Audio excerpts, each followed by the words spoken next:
Conference. संसदीय लोकतंत्र में जो कॉन्स्टिट्यूशनल अथॉरिटी है उनके रोल डिफाइन है और कॉन्स्टिट्यूशनल अथॉरिटी में पार्लियामेंट्री डेमोक्रेसी में किसी भी पार्टी का चुना हुआ प्रतिनिधि उस पोजीशन को ऑक्यूपाई करता है, चाहे प्राइम मिनिस्टर हो, चाहे राष्ट्रपति हो, चाहे विधानसभा का अध्यक्ष हो। ये सब किसी न किसी पॉलिटिकल पार्टी के चुने हुए प्रतिनिधि होते हैं।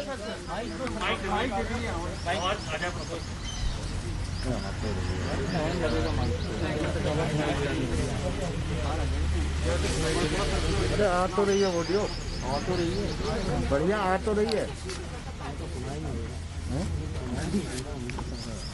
बढ़िया आ रही है, तो फर्स्ट क्लास।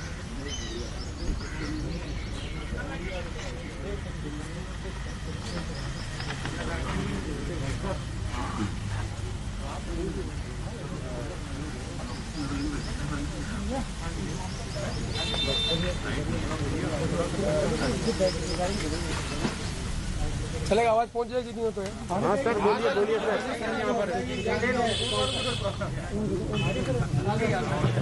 हेलो, और उसके बाद वॉल्यूम कम करो।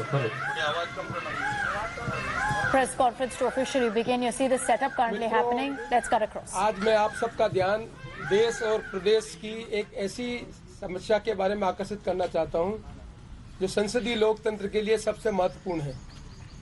संसदीय लोकतंत्र में चुने हुए प्रतिनिधि अपनी अलग अलग भूमिका का निर्वहन करते हैं। किसी भी पार्टी का चुना हुआ प्रतिनिधि जब उसको बहुमत मिलता है तो उस पार्टी का नेता प्रधानमंत्री बनता है, राष्ट्रपति बनता है, मुख्यमंत्री बनता है, सदन को चलाने के लिए स्पीकर बनते हैं विधानसभा में, लोकसभा में। इस संसदीय लोकतंत्र की एक परंपरा जिसके अंतर्गत हम अब देश का गवर्नेंस करते हैं। तो जो कॉन्स्टिट्यूशनल अथॉरिटी है उस अथॉरिटी की रोल डिफाइन है कि कौन सी अथॉरिटी कौन सी रोल की भूमिका का निर्वहन करेगा।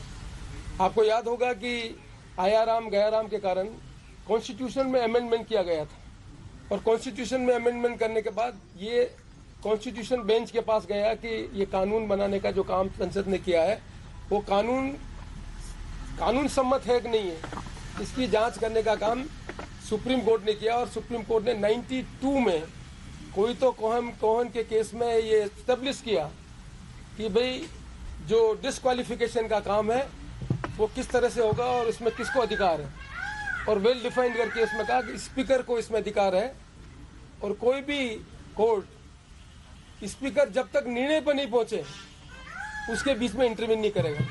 ये कॉन्स्टिट्यूशन बेंच का फैसला है और आज दिन तक 92 से लगाकर आज तक ऐसा कोई एक भी उदाहरण नहीं है जहां किसी कोर्ट ने इस तरह के मामले में कोई निर्णय बदला हो। और यही हमारी संसदीय लोकतंत्र की ताकत है कि लोकसभा और विधानसभा कानून बनाती है, सुप्रीम कोर्ट उसका इंटरप्रिटेशन करती है और सुप्रीम कोर्ट इंटरप्रिटेशन करने के बाद जो कानून बनता है उस कानून की मान्यता सबको मान्यता होती है।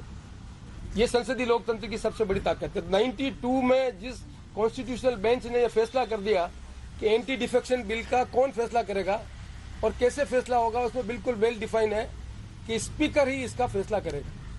उसके बाद की और जजमेंट आए, उस जजमेंट में आपने देखा होगा कि चाहे राजेंद्र राणा का जजमेंट हो, चाहे उत्तराखंड का जजमेंट हो, चाहे अभी लेटेस्ट मणिपुर का जजमेंट हो, कितने ही जजमेंट उठा के देख लें, हर जजमेंट में एक ही बात की गई है कि जो स्पीकर का फैसला डिस्क्वालिफिकेशन में वो क्वेश्चनेबल नहीं है। हाँ, ये बात जरूर उन्होंने कही है कि जुडिशियल रिव्यू, निर्णय लेने के बाद कोई जुडिशियल रिव्यू करने का अधिकार कोर्ट को है। पर ये पहली बार कॉन्स्टिट्यूशनल जो अथॉरिटी है वो अथॉरिटी कैसे फंक्शन करे, उस फंक्शन को भी हमारे जो चुने हुए साथी सरकमवेंट करना चाहते हैं कानून के अंतर्गत। एक नोटिस देना स्पीकर का काम है, निर्णय पर पहुंचना नहीं है। निर्णय पहुंचने की तो एक प्रक्रिया है। कोई भी विधानसभा में दल का जो नेता है, कोई सदस्य नियम कानून के अंतर्गत कोई एप्लीकेशन स्पीकर को दे तो स्पीकर को अपने नियम जो लिखे हुए हैं किस तरह के डिस्पोज करेंगे उस नियम के अंतर्गत जानकारी लेने का अधिकार है कि ये हमारे पास गई है, आपको इसमें क्या बोलना। It is only show cause notice के बाद इसमें निर्णय नहीं हुआ है कि निर्णय क्या करना नहीं करना, ये भी अभी फैसला नहीं हुआ है। दुर्भाग्य से हमारी जो जुडिशरी है उसको सरकमवेंट करके, the word I am using, circumvent करके, क्योंकि आपने देखा होगा कि जो रिट पिटीशन पेश की गई थी, उस रिट पिटीशन में डेलिबरेटली जो कंप्लेनेंट थे chief whip of the party, उनको पार्टी नहीं बनाया गया। फिर उसको सिंगल बेंच से डबल बेंच लेने के लिए जो एक constitution already amended, constitution bench से ऑलरेडी एमेंडेड चीजें हैं, अप्रूव्ड है, मतलब जो भारत के कॉन्स्टिट्यूशन जो अमेंडमेंट किया गया, जिसको सुप्रीम कोर्ट की कॉन्स्टिट्यूशन बेंच में अपील कर दिया, उस कानून को भी सरकमवेंट करके डिस्कस करने का उसमें पार्ट बनाया गया। ये सब जो प्रयास किया जा रहा है, ये प्रयास संसदीय लोकतंत्र के लिए खतरा है।